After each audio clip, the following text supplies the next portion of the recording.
You're just rude.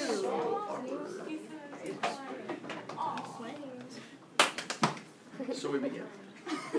Thursday, May 28th. Today's the last big Brovitalk about life. Tomorrow, you guys get one more bonus Brovitalk. You get a chance to choose what you want me to talk about. I'll give you a couple of different options that we can throw out there, like my first fight that I got into when I was in junior high and stuff like that.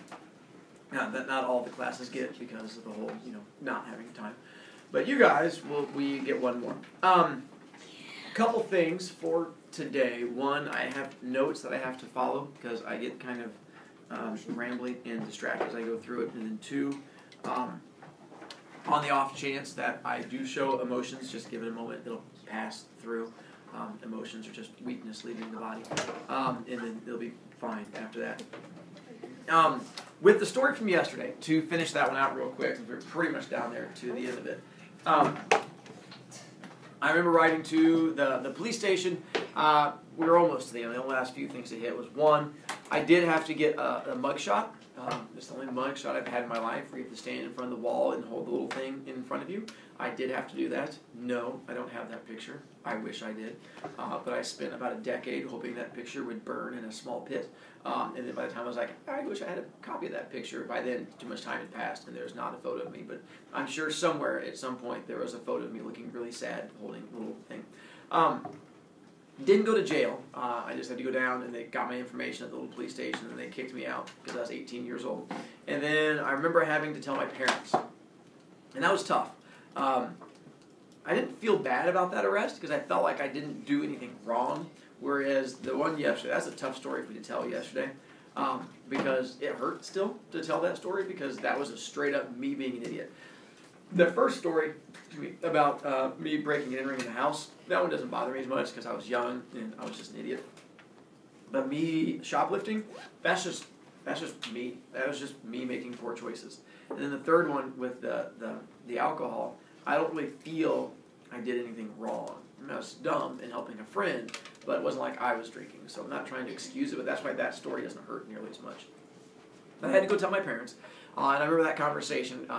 I didn't tell them right away. I waited until like the next break. It was like Thanksgiving break. And I came home and I was like, hey, I had to, sorry, Mom, Dad, I got arrested again.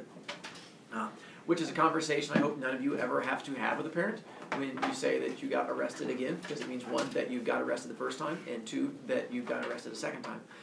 And my parents took it fairly well. They were disappointed in me. But the tough thing was when I told them that it was the story about me being arrested for alcohol possession, their reaction was, well, hon, how long have you been drinking? I said, oh, I don't drink. That's part of the story. And they go, you have to tell us how long you've been drinking so we can get you help.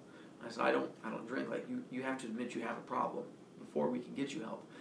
Coming from a family of drug addicts and alcoholics, they were fully prepared for me denying it. I was like, no, I don't drink. I'm just an idiot. I'd eventually invite friends over to convince my parents, like, oh, no, Dave's just an idiot. He wasn't actually drinking. Like, really? Our son's an idiot? Woohoo! And then they were all excited. And so the other thing I remember was I had to go to rehab classes. Because if you're underage and you get arrested for drug and alcohol charges, they make you go to rehab.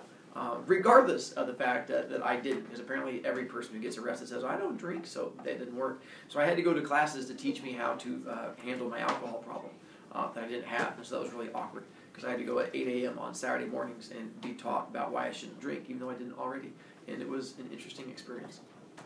But I've now gone 21 years without being arrested, so I'm really happy about that one. Now, it was over half my life ago.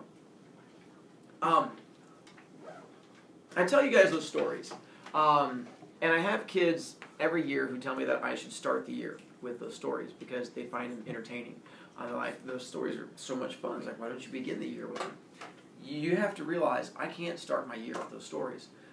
Not because they're embarrassing, well, they are, but I record them and I'm putting them on YouTube, so obviously I'm not bothered by people finding out about them. I've owned my mistakes. I've come to accept them and moved on. I don't let my mistakes control me anymore. But the reason why I don't start the year is that I've not earned your trust. I have to earn your respect before my stories carry any weight. The reason I say this is think about any other teacher you have. And if you had another teacher say, I want to spend a week telling you stories about my childhood, how quickly you would smash your head against a wall to avoid that. So that'd be the same thing if I started the year that way. If we started the year and I said, hey, welcome to my class, let me tell you stories about my childhood, you'd be like, new classroom, please. So it's not going to work. So I have to spend the year earning your respect before that's going to happen. And so that's what I spend this year doing, is trying to earn your respect so that I can finish out them so that they have the right level of weight. And throughout the year, that's what I try to do. Everything I do in my room is to try and earn your respect as a teacher, because I realize that kids don't respect or like every teacher that's out there. And so I do what I can to try and earn that respect. Alright,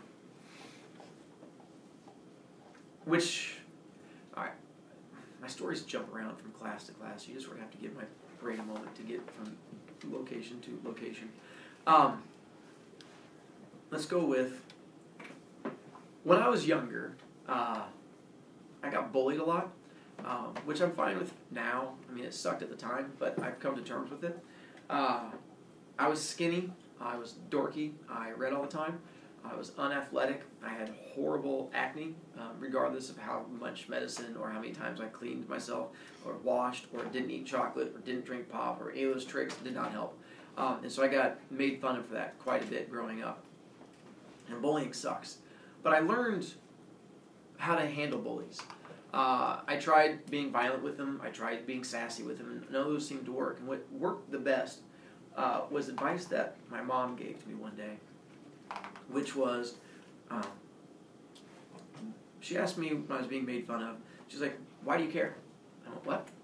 And I was like, a kid in school making fun of me for how I look and the fact that I have horrible acne. And she goes, was it a friend of yours? And I go, no, it's this kid in my PE class, Chad, and I hate him. She goes, then why do you care? And I went, because he's a kid at school and he's popular. And she goes, why are you giving him the power to control what you think about yourself? And it was eye-opening for me. I never thought about it that way, which is solid advice, which I've learned from there, is you control how happy you are in this world. And that advice my mom gave me was solid advice. And I learned that in order to control bullies and how bullies make fun of you and how bullies control your emotions, you take away their power. And you take away their power by not caring what they say. Is what the bully telling you new information you've never heard before? If you're fat and a bully calls you fat, did you not know you were fat? If you're short and a bully calls you small, did you not know you were small? If you have bad acne and a kid makes fun of your horrible complexion, did you not know that? If they're not giving you new information, then why do you care what they have to say? If they're making fun of you and you react to it, you're giving them power over who you are. You're letting them control you. And that's a lot of power to give someone, to let them control who you are. So the advice my mom gave me was to shrug it off. When they made fun of you, just go, yeah, and nod your head. When they made fun of my acne, like you have pizza face, I just go, yeah, it's awful. It's like a supreme pizza. When they said the fact that I was twiggy, I was like, yeah, I'm half tree. It's okay. It helps you hold up leaves. And so you just shrug it off and you roll with it, and it takes away their attack. Bullies attack because they want a reaction. Bullies attack because they want to get under your skin. If you take away their ability to get under your skin, it takes away all of their power. And it was one of the best advice my mom ever gave me, was to do that. And it helped me control my happiness, and it helped me not react to bullies. And going forward, it helped me as a teacher. I don't think students realize, because I didn't realize when I was a kid, and I didn't know this when I went through teacher school, that students bully teachers all the time in horrible ways. And it's not always on purpose. And what you have to realize is when you're in a classroom and the teacher is in the front of the room talking and teaching, and you loudly yawn, if you tell a teacher that their class is boring, if you tell a teacher that you don't like them, if you hate their class, if their class is pointless, that's bullying. You're hurting a teacher. Regardless if the teacher reacts to it, because we're professionals and we don't, that hurts every single time. Because it happens to me, And it hurts when it happens to me. And I know it happens to other teachers. And I know it hurts them too. And I know kids don't do it to be mean. It's not necessarily your intent. For some of you, it is. And for some teachers, it is. Because you want to be mean to the teachers you don't like. But for sometimes, it's just a matter of, it's just the way we react. And you have to realize that is bullying. It's being mean to that teacher. And that was what happened to me my first couple of years. I was a horrible teacher my first couple of years. Every teacher's horrible their first year or two. It's just part of teaching. You make up for being horrible by being really enthusiastic and smiling a lot, but you're just a bad teacher. And I know you guys give Miss Gray a hard time. It's not her fault. She's a first-year teacher. She's going to be bad. My first year, I was awful. Kids just ran around my classroom all the time, and I tried to control behavior. I just said, please don't do that. And they're like, no. I'm like, okay. And they would just keep on doing it. I had kids that would crawl under my desk, and I remember yelling, like, while I was trying to, like, teach in grade, I'm like, stop crawling under my desk. No, it's fun. Okay. And that was how I ran my classroom, and it was awful. But I didn't know any better. And then kids would tell me all the time, Mr. Broviak, your class is boring. I'm like, and every time someone said that, it hurt. Because no teacher who graduates from college wants to be a boring teacher. No one leaves college with a degree and says, I want to be the class that kids hate to go to. Everybody, every teacher, when they graduate, wants to be that class that kids want to come back to. The problem is, not everyone's good at it. Every kid in junior high wants to play basketball or be in the NBA. It ain't going to happen, but people want it. Same thing happens with teachers. People want to be that teacher, but not everyone can. So when you tell them that their class is boring, it hurts them, which hurt me my first couple of years. And I remember it came to a head my first year of teaching. There was a girl named Sarah in my 7th period, and Sarah was a decent kid, but she talked a lot. And I was just not good at controlling her behavior, not like I am now. And I couldn't get her to shut up, which drove me nuts because it was a distraction. I remember one day I kicked her out of class. Really made her mad. And I was like, I can't handle it. I'm like, you're out. And I was like the first time I'd ever kicked a kid out of the classroom. And I remember thinking, like, oh my God, she's going to commit suicide because I kicked her out of the classroom. I thought I imagined if I kicked a kid out, they would just destroy them. Now, it's not going to bother me nearly as much at the time. I thought it was a horrible thing to do. And the whole time I was teaching, I was like, I got to go out and talk to that poor kid. I'm sure she's just out there crying. She wasn't. And I remember there was a break in class. I went out there to go talk to Sarah, and she was sitting on the wooden bench, and she was facing where Mr. Bainey's room is. And she didn't hear me open the door, and I walked up behind her, and I saw that she was working on something. I was like, oh, good, she's working on some of the work. Since I kicked her out of class, she might as well be. And she was drawing a picture of me, and it had my name written on it, and she was stabbing it over and over again when I saw it. And it hurt.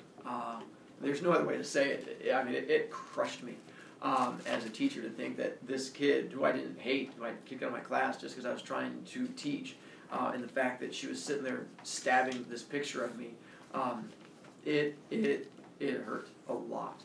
And I'm sure I made a little noise like that. And she turned around and saw me, and the look on her face of how bad she felt confused me.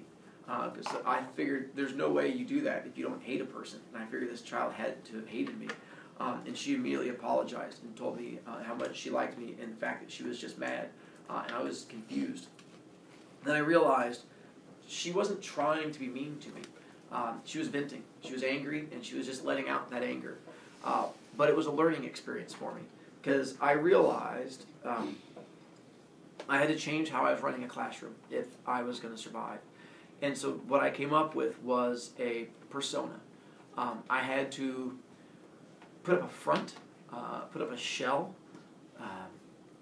to be someone who I'm not while I teach. And I created the teacher that you see in front of you today, or this past year. But that's not who I am as a person. Who I am as a person is shy, quiet. I want to sit in the back of the room. I want to read a book. I don't want to have to talk to other people. And I'm not outgoing on any level whatsoever. But I realized a couple things. One, that's not a good teacher. You can't do that and control a classroom, because no kid wants to sit in the classroom of a teacher who's quiet and shy and doesn't want to be outgoing. So I decided to change my personality, and I decided to change who I was as a teacher. and put out this different version of myself for kids to see. And part of that was I learned from when I was a kid, and I took away kids' ability to bully me. Because when kids would say that they hated my class or that I was mean whenever I had to yell at them, and it hurt me. So I decided to take that power away from them. And the way I took that power away from kids was by embracing being evil. And I came up with this story about the fact that I'm a horrible teacher, and the fact that I hate children, and the fact that I eat your souls. And by doing that, it did a couple things. One, anytime a kid attacked me, bullied me, by saying, "Mr. Brovitalk, you're mean," I'm like, "Yep, I have horns. You'll see them when I get angry." And so that way I could embrace that attack. And it works because the only way to then attack me is to go the opposite of that.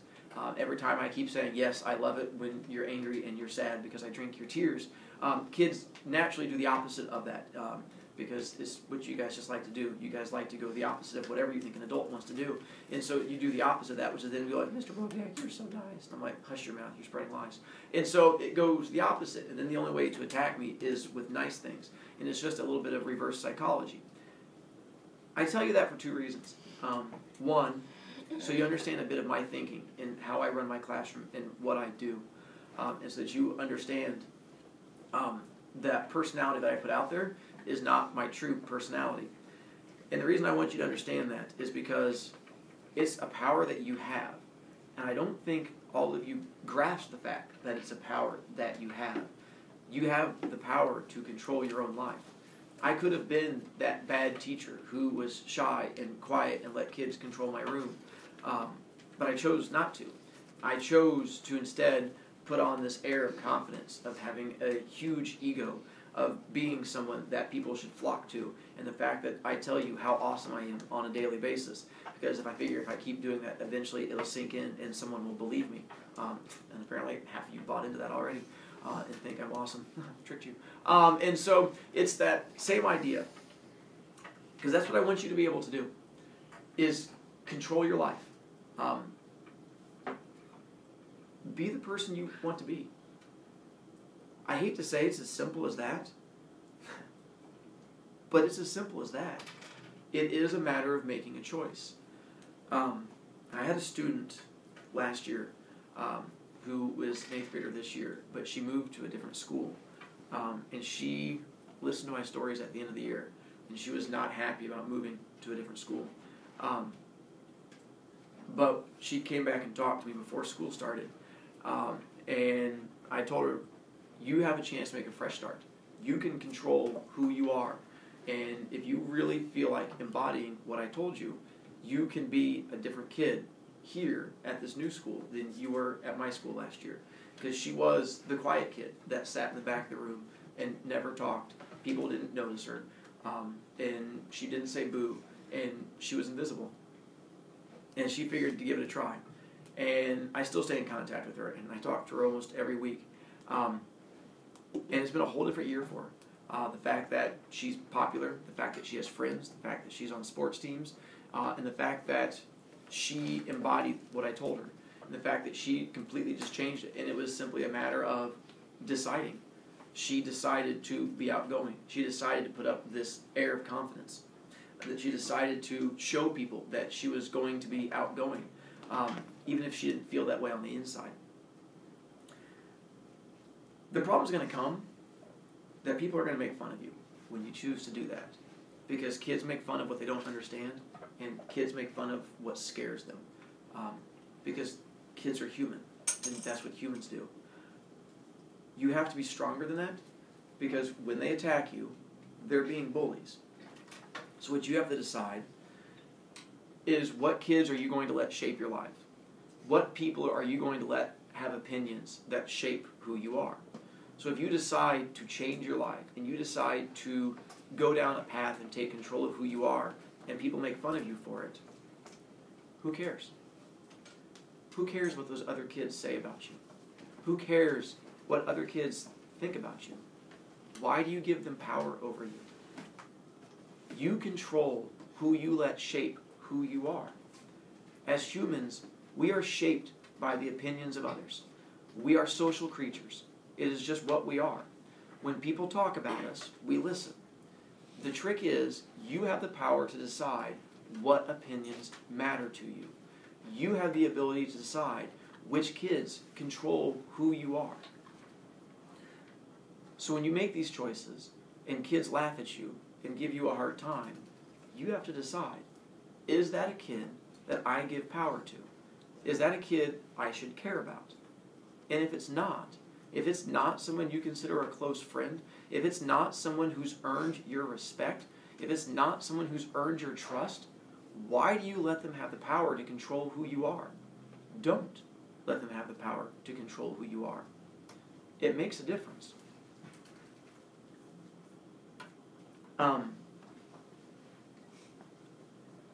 Regardless of the fact of the persona I put up in front of you, I come across as a happy person, and there's a reason for that.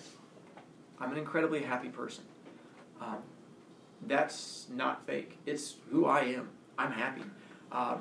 In 39 years, I've learned a lot, and a lot of what I've learned is to not let my poor choices and my mistakes control me. And when you don't let your mistakes control you, it gives you a lot of power, which is why I started telling these stories, is why I started putting it out there, because I don't let my mistakes control me. And I choose to be happy. What I want for you guys is for you to choose to be happy. Because why wouldn't you? If you have the option between being happy and being unhappy, why wouldn't you choose being happy? The trick is you having the power to control it. But there's only one person who can do that, and that's you. You are the only person that has that power to do that. You can't rely on someone else.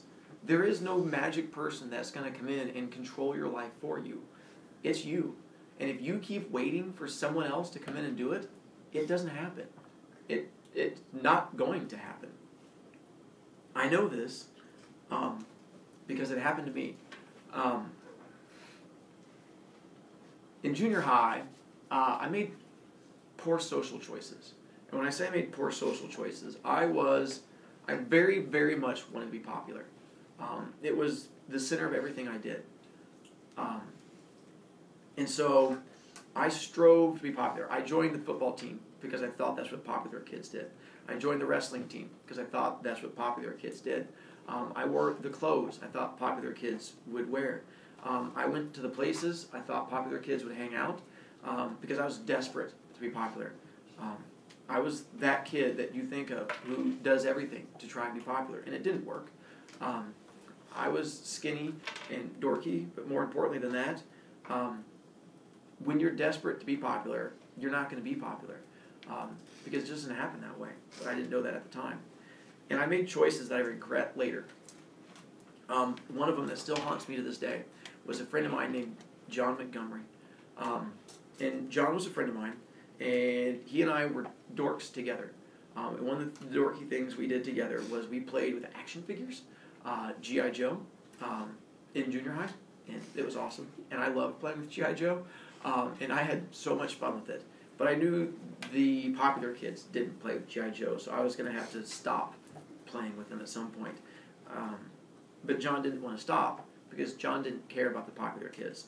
So I realized I couldn't be friends with John anymore, and I was going to have to stop hanging out with him. But I wasn't a strong enough person to tell him to his face. So instead, I waited one day till he called, and I had my brother answer the phone instead, who's 2 years younger than me. And I had my younger brother tell John that I couldn't play with him that day because I was busy. And what bothers me is not so much what I said, which does hurt. It was watching my brother not understand. Sorry, emotions, they go away. Not understand when I told him that. Sorry. Puppies. Kittens. I think happy thoughts and emotions pass. I was watching my younger brother and him not understand why I was having him do this and why I wasn't hanging out with this kid that I hung out with all the time. And I wish I could tell you that this was the moment that I realized that I was a jerk and making poor choices. But it wasn't. It was just a small part of it, and I kept going down that path for a while longer. But it continued to haunt me, and I knew at that time what I did was wrong, but it wasn't enough to make me stop. It just felt bad. And later that year, maybe the next year, I don't remember exactly what it was, I was on the bus one day, and what I would do on the bus is I would sit and listen to other kids talk on the bus. I would listen to the popular kids. I would put myself in seats where I would sit near them so I could hear their conversations. Because I figured if I could hear how popular kids talked, then I could figure out the secrets to what made you popular, and then I could hang out with them. And so I would do my best to listen to them. And I remember one day I was sitting... and I was sitting behind these two girls on the bus, and I was listening to them talk, trying to figure out what they were talking about and how I could work my way into the conversation and what about made them so popular. And listening to them talk, they were in the process of making fun of another kid. And I remember it hit me as I was listening to them. I didn't like these people. I didn't like these two girls. They weren't good people. They weren't nice people. And here I was working really hard to make them my friends. And if they became my friends, I'd be friends with people I didn't like. And I had an epiphany. And an epiphany is where you have a moment in your life where things become clear. And that was mine. And I was 14 years old when it hit me that I was not doing in life what I was supposed to be doing. Because what I was doing was wrong, which was trying to be friends with people who were not good people. And I was ditching friends who were important to me. So I changed my life on that day, and I decided that I was only going to hang out with the people who liked me for who I was, and that I re-evaluated who I was, and I stopped hanging out with a big chunk of people who were not important to me anymore. And I figured out who my friends were that liked me for me, and I made those my core set of friends. And it honestly changed my level of happiness and what kind of person I am overall. And so that's what I look for with you guys. I don't want you to go down the same path I went down as far as those poor choices. I want you to learn from my mistakes. It's why I put my mistakes out there. It's why I own them. And I don't let them control me anymore so that I can have other people learn from the things that happened to me. Getting arrested at 14 sucked. It was not something I would have seen as a bright spot in my life. But I'm glad I did. Because I'm not sure I'd be here with you guys if I hadn't gone down that path. Because if I hadn't gotten arrested at 14, I might have made poor choices in high school. And with my bloodline and chance of being addicted to drugs and alcohol, I don't know what would have happened to me in high school. And I don't know if I would have been the person that was here with you guys today. So it's those things where, at the time, at 14, me being arrested was the right thing to get me to the point where I am now. And I tell you that because there are going to be hardships in your life, and there are going to be dark spots in your life where you wonder why. Why me? Why now? Why this? And you have to understand that you can't understand. That you don't know why. It makes you stronger. That whatever this is, this thing that happened to you, has made you a stronger person. And that's why. You just don't know what that strength is for yet. I've not talked about my tattoo with you guys yet, have I? Nope.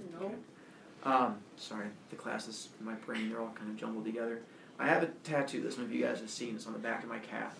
I got it when I was 25 years old. I designed it when I was 20. The advice my grandfather gave me was, before you ever get a tattoo, design it, wait 5 years. If you still want it in 5 years, get it. And I think it was beautiful advice, because if not, I would have gotten really stupid tattoos when I was in high school and college. And so I designed this when I was 20 and then got it at 25 because I still wanted the same tattoo. It's a smiley face. And it's on the back of my leg. And around the smiley face is a Latin phrase. It says, Ignis Aurum Prohat Miseria Forte Viros. And the letters form a snake going around the smiley face. The Latin phrase basically means life is tough, life will challenge you, life will try to destroy you, but it will strengthen you in the end. I've had hardships in my life. The 3 stories I gave you are just a small blip in everything that's happened to me, in all the stuff that's happened. But I realized that day on the bus that I had to control my life, and so I choose with the hardships to, when those things happen, to smile and have a positive attitude, and that's what shapes my life. When those bad things happen to me, when family members die, when divorce hits my family, you either let it destroy you or you let it strengthen you. But there's only one person who gets to control that, and that's you. You either let that event destroy you or you let it build you up. And I've done my best to let my events build me up. So that's what I ask of you, is when those events happen, you let them build you up and not break you down. I've told you guys a number of times this year that you guys are a good class, and you are. It's why I used you guys to tape more than my other ones. But I want you to understand part of why I run my class the way I do too. Over the years, with kids coming back to talk to me, the 8th graders, high schoolers, college kids, I've learned that my class serves a different role for different people. Different kids need my room for different reasons. And I do my best to make sure my room fits all those needs. Some of you, you just need a place to come and smile. You need a teacher that entertains you. You need a place where you can be happy. You need a teacher that doesn't make you depressed and hate school. And for you, I want to be that place. I do what I can to educate you while making that happen. For others of you, though, you need someone to smile at you because you don't have anyone else in your life that smiles at you and is nice to you throughout the day. And so for you, I'm that place where you just say hi to me and I say hi back and we get to have a conversation. And I'm the only person that has that conversation with you throughout the day. And for you, I'm happy to be that too. But for others of you, you need me for much more important reasons. Not to say those others don't have importance, but others of you need me because you need the discipline side of my class. And the reason why you need the discipline side of my class is because of home life, which is not something we talk about enough at school, is how important home life is. Because we pretend that everyone comes from a perfect family, and that's not the way it is. Some of you come from homes where you have a mom and dad, and they both live in the same house, and they both tell you that they love you, and they both tuck you in, and you get to eat around a dinner table, and the fact that you have parents that say that they love you and care about you. That's wonderful. It's more wonderful than you can imagine. The problem is, not every kid has that. There are a lot of kids who don't have that. There are kids who don't have an adult in their house who says love to them.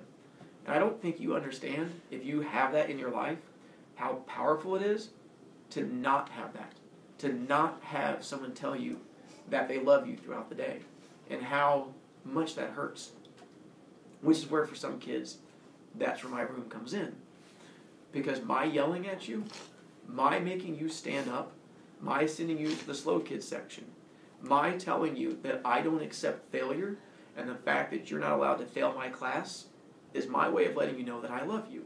Because part of love is not accepting failure from somebody. Because when you have no parent, no, let's go this way. You guys see other kids that you think are messed up and you think are bad kids. What do you think happens to them when they become adults? They aren't magically fixed. Those kids who you see that are bullies, those kids who you see who seem unhappy, they become adults. Not every parent is a good parent. There are bad parents out there. There are really bad parents out there. And I don't mean the parents that yell at you. The parents that yell at you when you don't do your homework, when you get an F in class, when you get detentions, that's not a bad parent. That's a good parent. Because that's their way of saying, I love you and I expect more from you. What I have is I have kids who don't have a parent that yells at them when they get in trouble. That's what's scary. I'm the only adult for some of these kids that yells at them and tells them that I expect better for them. And that's what scares me. Because I expect better. I want better. So for those kids, I offer something else. Because some kids need an ear. And they need someone to listen to them.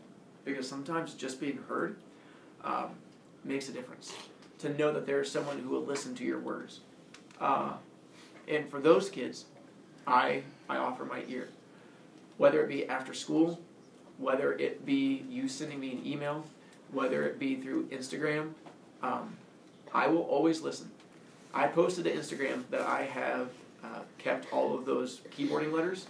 I've kept every letter given to me ever in 16 years because I will listen. And so that's what I offer. When you have that thing in your life, when you don't feel there's someone you can turn to, when you don't feel that your friends are people that you can talk to, when you don't feel that your parents are someone that you can talk to, realize I won't judge you, ever. It's not what I do. When you make a mistake, and you will, because you're human, and humans make mistakes, making the mistake is not the bad part. It's not learning from the mistake. But regardless, I won't judge you if you need me to listen.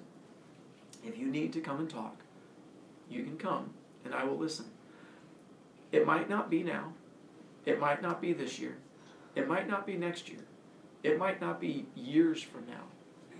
But I put this out there because I never know when that kid is listening who's going to come back. And I never cease to be amazed when I have a kid who's not talked to me in 3 or 4 years, who knocks on my door after school and just asks to come in to talk. And I will make time. I will do everything I can to make time to listen and to try and help and do what I can. For some of you, that darkness is already here. You've already experienced hardship. You know what pain is. You know what this bad stuff is. And for others of you, it's not happened yet. All I say is when it does, I'll still be here. Take off. See you later. Try and smile.